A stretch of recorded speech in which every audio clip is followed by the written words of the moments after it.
हरे कृष्णा। ओम नमः शिवाय। प्रिय भक्तगणों, एक समय संत नामदेव जी रात के समय कहीं जा रहे थे कि उन्हें एक व्यक्ति मिला। वह चोर था और चोरी करने निकला था। संत नामदेव जी को देखकर उसने छिपने की कोशिश की तो संत नामदेव जी बोले, भाई तुम कौन हो और मुझे देखकर छिप क्यों रहे हो? उस चोर ने संत नामदेव जी को पहचानकर उन्हें प्रणाम किया और बोला, महाराज मैं चोर हूँ और चोरी करने जा रहा हूँ।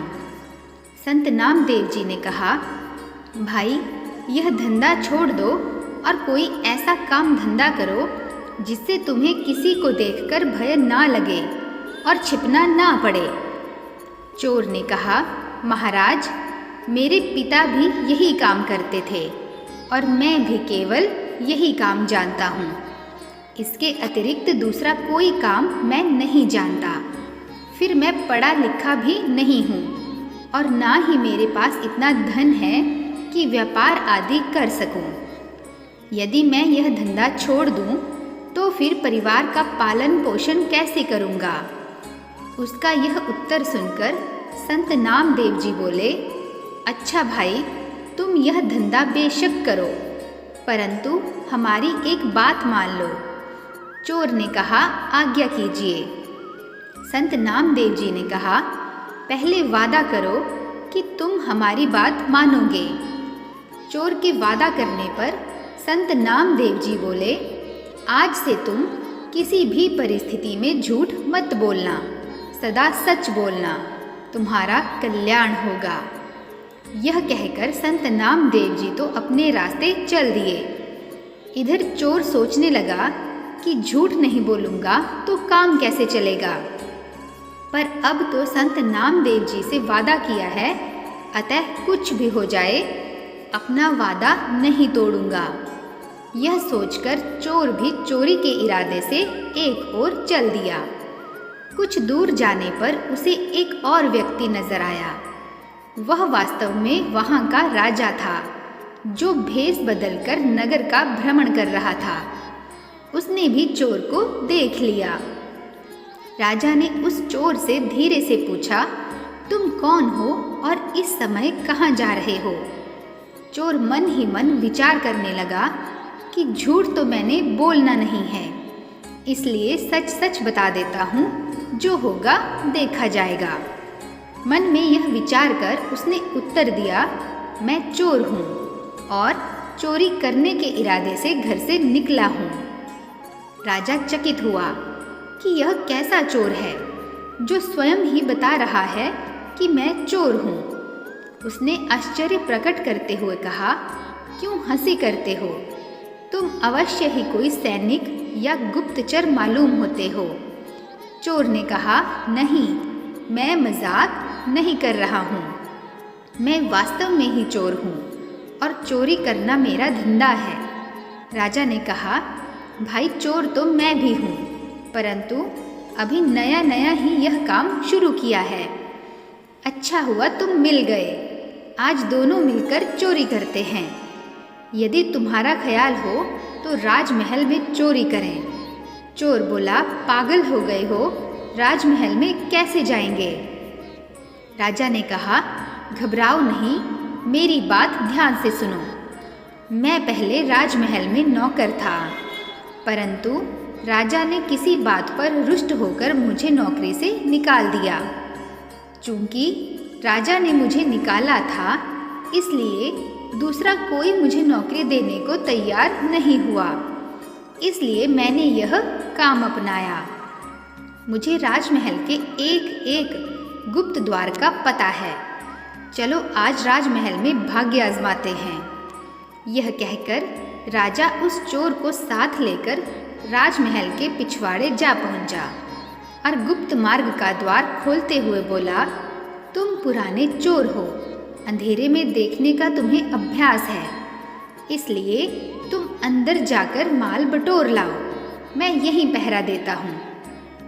चोर ने कहा, इतने बड़े महल में मुझे कैसे मालूम होगा कि सामान कहाँ रखा है? राजा ने उसे खजाने का रास्ता और वहां तक पहुंचने की सब युक्ति समझा दी। चोर अंदर गया और खजाने के द्वार पर जा पहुंचा। वहां दीवार पर एक चरखी लगी हुई थी। उसे घुमाते ही द्वार खुल गया। चोर ने देखा वहां अनेकों बड़े बड़े ताले लगे हुए हैं। उसने चाबियों का गुच्छा और कुछ दूसरे औजार निकाले और एक बक्से का ताला खोलने की कोशिश की, परंतु उसकी सब कोशिश असफल हुई। उसने यह सोचकर कमरे में दृष्टि दौड़ाई कि शायद कोई लोहे की सलाख वगैरह ही मिल जाए। तभी उसका निगाह एक बक्से पर पड़ गई जो बिल्कुल छोटा था और एक बड़े बक्से के ऊपर रखा हुआ था। उसने उसका ताला खोलने की कोशिश की। थोड़े ही प्रयत्न से ताला खुल गया। उसने ढक्कन उठाकर देखा तो उसमें एक छोटी संदूकची के अतिरिक्त और कुछ न था। उसने संदूकची बाहर निकाली। जैसे ही ढक्कन खोला उसकी आंखें चमक उठी। उसमें 3 बहुमूल्य हीरे रखे हुए थे। उसने वे तीनों हीरे उठाए और वहां से चलने लगा। तभी उसके मन में विचार आया कि हीरे तो 3 हैं, हम दोनों इनका आधा आधा भाग कैसे करेंगे। मैं झूठ बोलकर एक हीरा अधिक अपने पास रख लूं, यह मैं काम करूंगा नहीं, क्योंकि मैंने झूठ न बोलने का वादा संतों से किया है। यह सोचकर उसने एक हीरा संदूकची में वापस रख दिया और 2 हीरे लेकर महल से बाहर आ गया। बाहर आकर उसने राजा से कहा, ये 2 हीरे लाया हूँ, एक तुम्हारा एक मेरा। यह कहकर उसने एक हीरा राजा को थमाया और चला गया। उसके जाने के बाद राजा ने सोचा कि हीरे तो उस संदूकची में 3 थे, फिर उसने यह क्यों कहा कि मैं 2 हीरे लाया हूँ, चलकर देखना चाहिए। यह सोचकर राजा वहाँ गया तो क्या देखता है कि एक हीरा संदूकची में ही रखा हुआ है। राजा बड़ा हैरान हुआ कि यह कैसा चोर है जो चोरी भी करता है और सच भी बोलता है। राजा ने खजाने का द्वार खुला छोड़ दिया और अपने शयन कक्ष में जाकर सो गया। सुबह हुई और थोड़ी ही देर में हल्ला मच गया कि राजमहल के खजाने में चोरी हो गई है। राजा ने अपने मंत्री को बुलवाया और चोरी के बारे में बतलाते हुए कहा, खजाने के द्वार खुला हुआ मिला है। अवश्य ही यह किसी भेदी का काम है। शीघ्र ही इसकी जांच करो और चोर का पता लगाओ। मंत्री जो आज्ञा कहकर खजाने वाले कमरे में गया। सब बक्से ज्यों के त्यों रखे हुए थे। केवल एक छोटे बक्से का ढक्कन खुला हुआ था। उसने उसमें से छोटी संदूकची निकाल कर देखा, उसमें एक हीरा रखा हुआ था। मंत्री को पता था कि इस संदूकची में 3 बहुमूल्य हीरे थे। सोचने लगा कि ऐसा प्रतीत होता है कि चोर जल्दी में एक हीरा इसी में छोड़ गया। अब क्यों ना यह हीरा मैं रख लूं। चोरी तो हुई ही है। चोर जब पकड़ा जाएगा तो वह लाख कहता रहे कि मैंने 2 हीरे चुराए थे, उसकी कौन मानेगा। यह सोचकर उसने वह हीरा अपनी जेब में डाल लिया और फिर राजा को आकर सूचना दी कि शेष सब बक्से तो ठीक ठाक रखे हैं, केवल यह बक्सा खोला गया है जिसमें 3 हीरे रखे थे। वे तीनों हीरे चोर ले गया है। मंत्री की यह बात सुनकर राजा मुस्कुरा दिया। तत्पश्चात उसने मंत्री को शीघ्र ही चोर को तलाश करने का आदेश दिया। तलाश शुरू हुई और खोजियों द्वारा शीघ्र ही चोर को पकड़ लिया गया और राज दरबार में पेश किया गया। राजा ने चोर से पूछा, क्या रात को तुम्ही ने राजमहल में घुसकर चोरी की है? चोर ने हाथ जोड़कर कहा, जी हाँ राजा साहिब, चोरी तो मैंने ही की है और मैं इसका दंड भुगतने को भी तैयार हूँ, परंतु मेरे साथ एक अन्य चोर भी इसमें शामिल था। मंत्री ने पूछा, वह कौन है, उसका नाम बताओ। चोर ने उत्तर दिया, मैं उसका नाम नहीं जानता और ना ही यह जानता हूँ कि वह कहाँ रहता है। रात को पहली बार ही उससे मेरी मुलाकात हुई थी और उसी ने गुप्त द्वार से खजाने तक पहुँचने का मुझे रास्ता भी बतलाया था। मंत्री कहने लगा, वाह क्या कहानी गढ़ी है। उसका नाम पता शीघ्र ही बता दो, वरना खाल खिंचवा दी जाएगी। चोर ने कहा, आप जो सलूक चाहें मेरे साथ करें, परंतु मैं सच कहता हूँ कि मुझे उसका नाम पता नहीं मालूम। मैं रात की सारी घटना आप लोगों को सुनाता हूँ।